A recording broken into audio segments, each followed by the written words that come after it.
Hey guys, and welcome to episode 5 of our podcast. Today we're going to talk about racism in football, in particular Musa Marega's case, and we're also going to discuss how the coronavirus is affecting football. So first off, we're going to talk about Musa Marega being racially abused in a Liga NOS match. The game was on February 16th, and it was a 2-1 win for Porto. Yes, they played against Vitória Guimarães, and Musa Marega scored in the 60th minute. And following that, during his celebration, he was racially abused. Following the monkey chants that were directed towards him by the Vitória Guimarães supporters, he got very frustrated and wanted to walk off the pitch, but his teammates and players of the other team were trying to keep him from walking off. And in reacting, he actually got a yellow card by the ref. Now, in my opinion, that's a very, very, very stupid action by the ref. And I think the ref should get some sort of fine or ban for that, because it's almost in a way, as Marega tweeted after, the ref is not allowing Marega to defend his skin color. Yeah, I also don't think that the ref did the right action in this one. He was just defending his skin color and against racist chants. So personally, I think the ref should have a punishment for that. And we can even see in pictures that Musa Marega flipped off the Vitória Guimarães fans. After the match, he posted on Instagram, "I would like to say to these idiots who come to the stadium to make racist chants, go F yourselves. And I also thank the referees for not defending me and for giving me a yellow card because I defend my skin color. I hope I never meet you on a football pitch again. You're a disgrace." So clearly he was very, very upset about this, and it's shocking how players of his own team were not defending him and wanted him to stay on the pitch. And no, it's more shocking that the fans would say that to him. Yes, but it's completely unacceptable. Yeah, but racism has become a recurring theme in soccer. Unfortunately. Or football, whatever you want to call it. Yes, super unfortunate. And there have been several cases with the English national team where the whole team has walked off the pitch if any racist chants were told to a single player.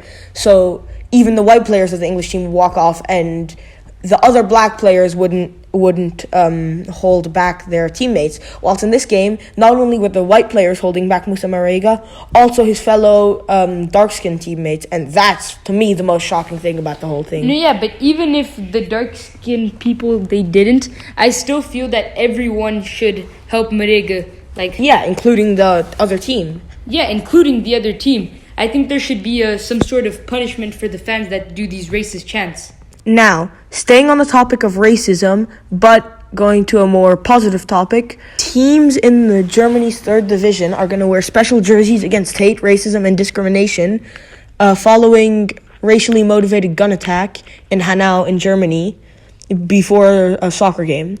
Now, this is a super, super good initiative? Yeah, it's a great initiative, but it's one thing that would be great is if higher tier teams were to follow the lead of the lower tier teams and do this, because German 3rd division isn't the most watched league, and it would be great if, for example, Premier League teams do this, because Premier League teams, the lowest earning team from TV rights is still making $70 million a year, so you have to imagine how many people are watching the games.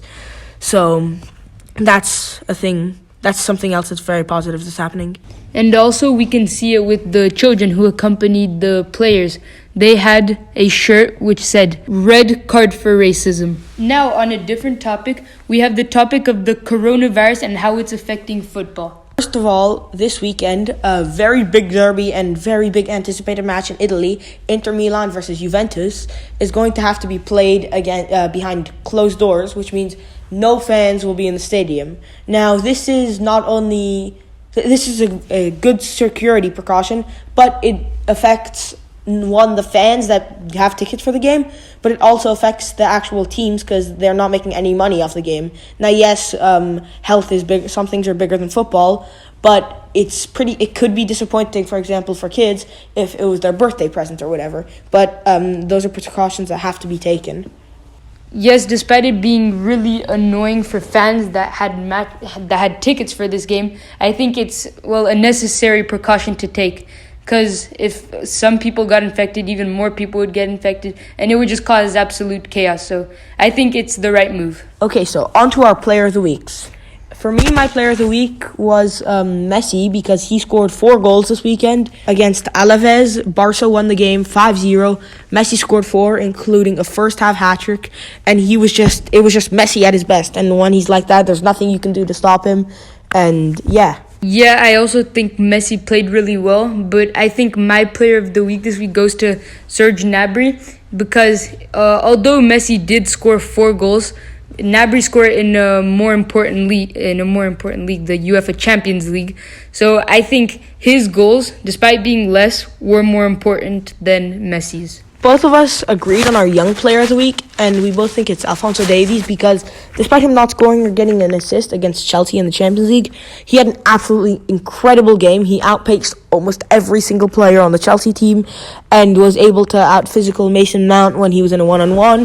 His tracking back was exceptional, and he was just probably, in my opinion, he was my man of the match of that game, even though Gnabry scored twice. Okay, so now we're going to go to our final topic, the match of the week. My match of the week has to be Ajax against Getafe.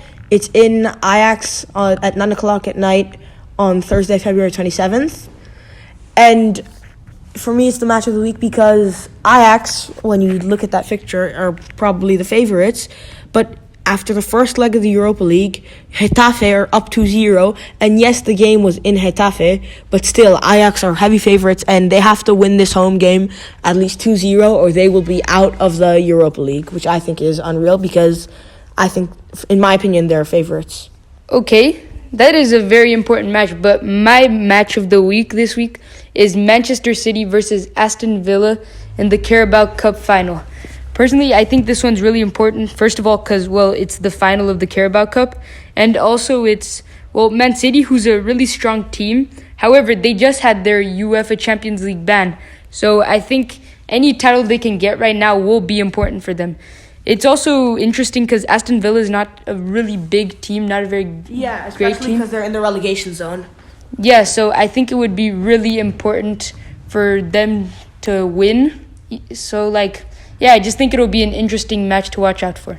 Okay, so anyways, guys, thanks for watching this episode of the podcast series. We hope you enjoyed it. Put in the comments who you think are going to win the matches and who your players of the week were. Thank you very much. Bye.